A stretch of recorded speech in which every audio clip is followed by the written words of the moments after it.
And we're rolling. It's my first recording of me reading. God, I'm nervous. But this is being posted for my girlfriend, Kaylin. But if anybody else watches it, you can listen to what I have to say. Heck. Before I start, I'm going to be reading The Illustrated Man, beginning with the prologue, and hopefully moving on to the first chapter, depending. But, yeah. If you're playing this before going to sleep, I hope you have sweet dreams. I hope you sleep well. And if you're listening to this any other type of day, I hope that you enjoy my reading.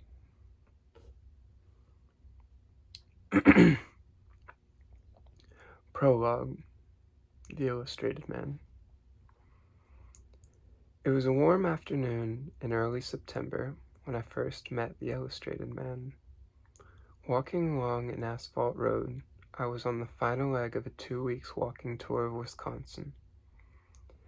Late in the afternoon, I had stopped, ate some pork, beans, and a donut, and was preparing to stretch out and read when the Illustrated Man walked over the hill and stood for a moment against the sky.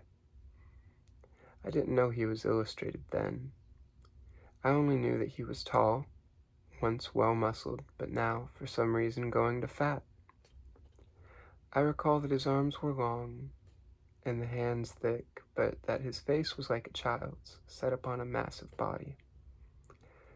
He seemed only to sense my presence, for he didn't look directly at me when he spoke his first words.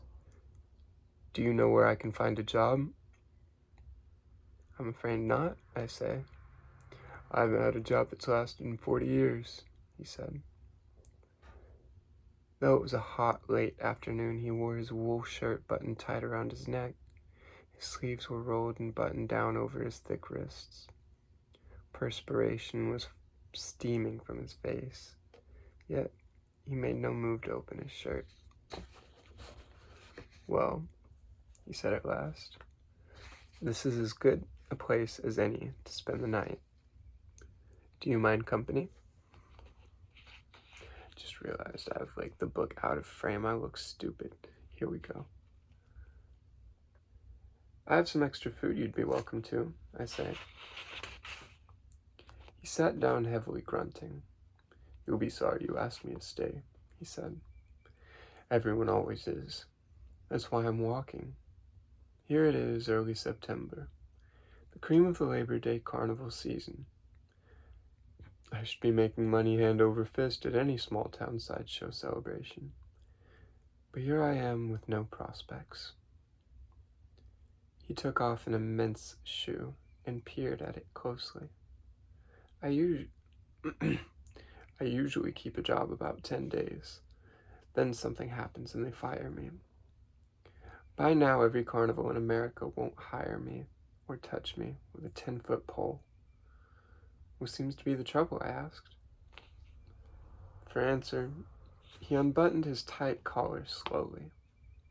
With his eyes shut, he put a slow hand to the task of unbuttoning his shirt all the way down. He slipped his fingers in to feel his chest. "Funny," he said, eyes still shut. "You can't feel them, but they're still there. You always hope that someday I'll look and they'll be gone.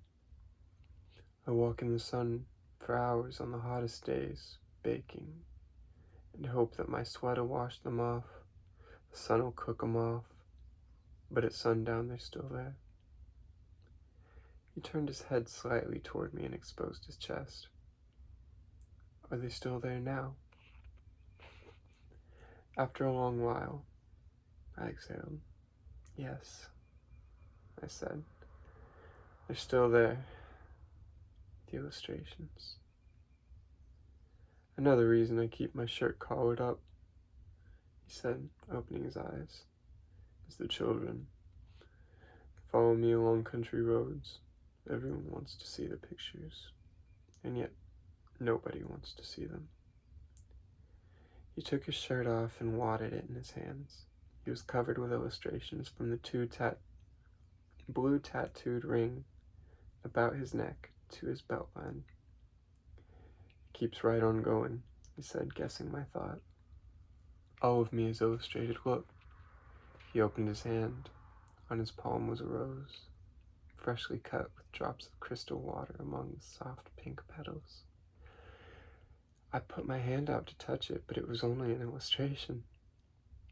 As for the rest of him, I cannot say how I sat and stared, for he was a riot of rockets and fountains and people, in such intricate detail and color that you could hear the voices murmuring, small and muted, from the crowds that inhabited his body.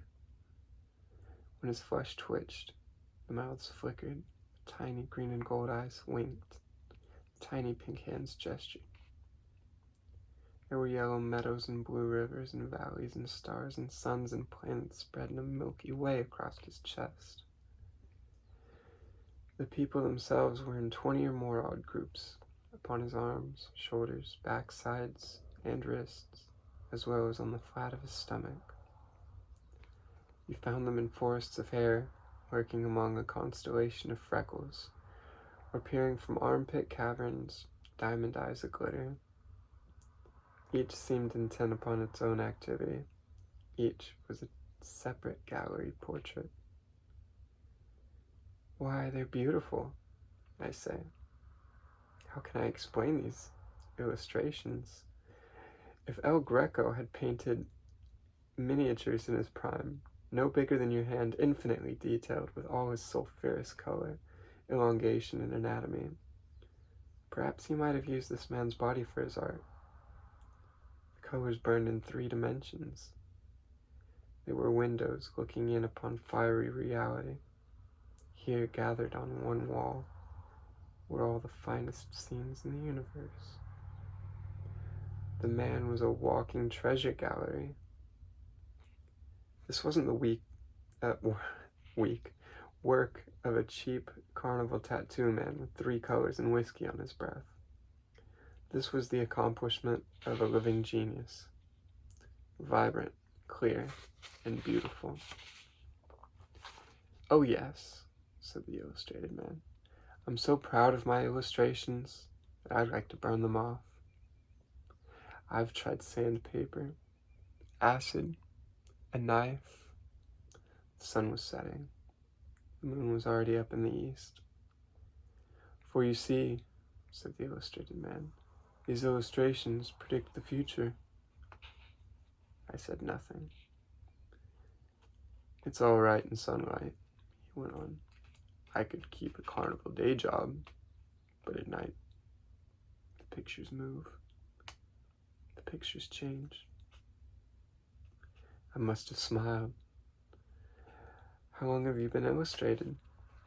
In 1900, when I was 19 years old and working a carnival, I broke my leg. He laid me up, and I had to do something to keep my hand in, so I decided to get tattooed. But who tattooed you? What happened to the artist? She went back to the future, he said. I mean it. She was an old woman in a little house in the middle of Wisconsin, here somewhere not far from this place.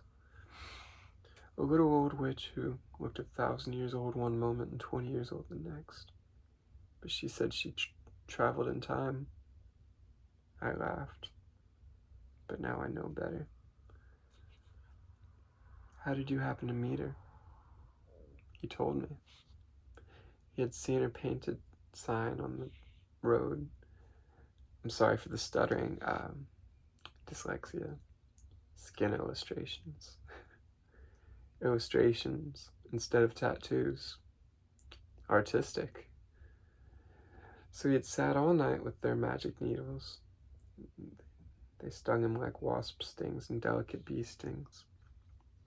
By morning, he looked like a man who had fallen into a 20-color print press and been squeezed out all bright and picturesque. I've hunted every summer for 50 years, he said, putting his hands out on the air. When I find that witch, I'm going to kill her. Time change. The sun was gone. Now the first stars were shining, and the moon had brightened the fields of grass and wheat. Still, the illustrated man's pictures glowed like charcoals in the half-light, like scattered rubies and emeralds, with Rouault colors and Picasso colors and the long pressed-out El Greco bodies.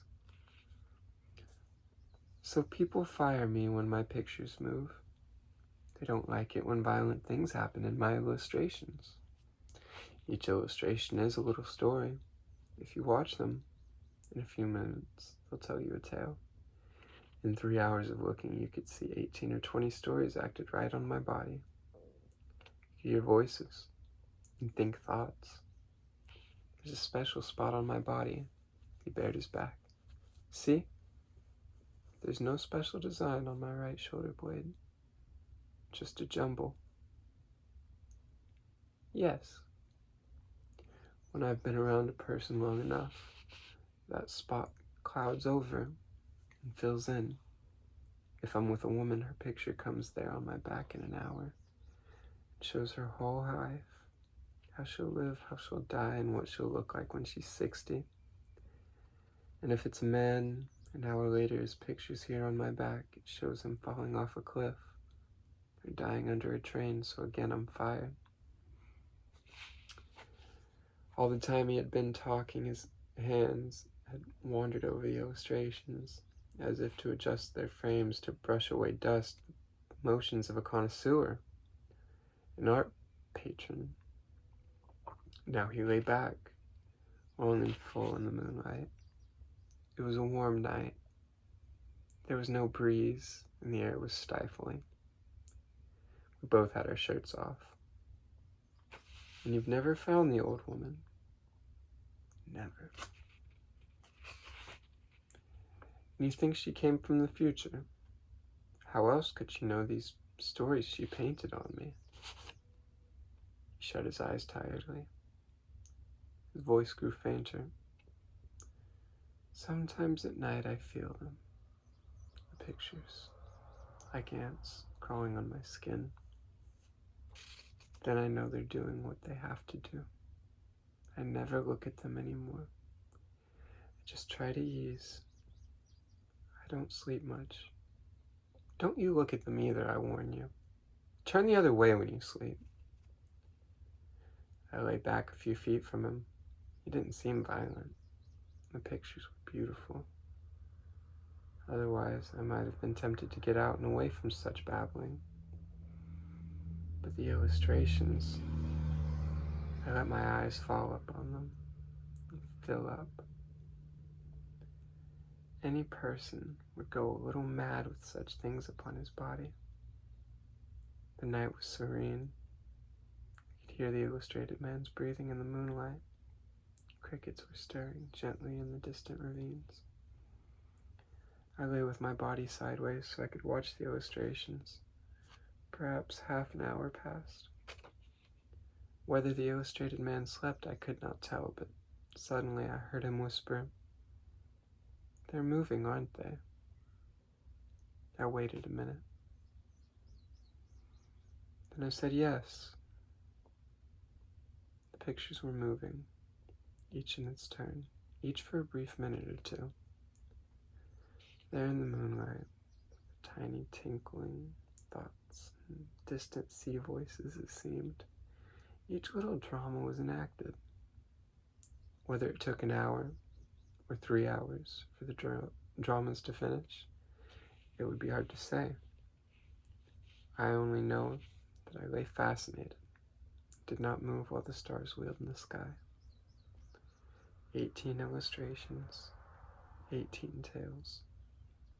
I counted them one by one.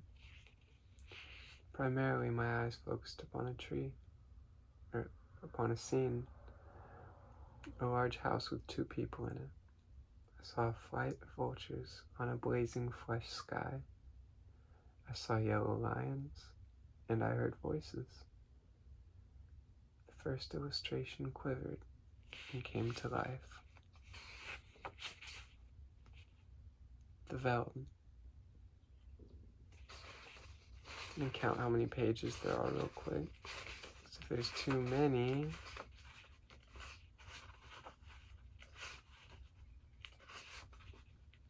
ooh, yeah, this is a bit much for one night. So what I'm gonna do is split this into more videos.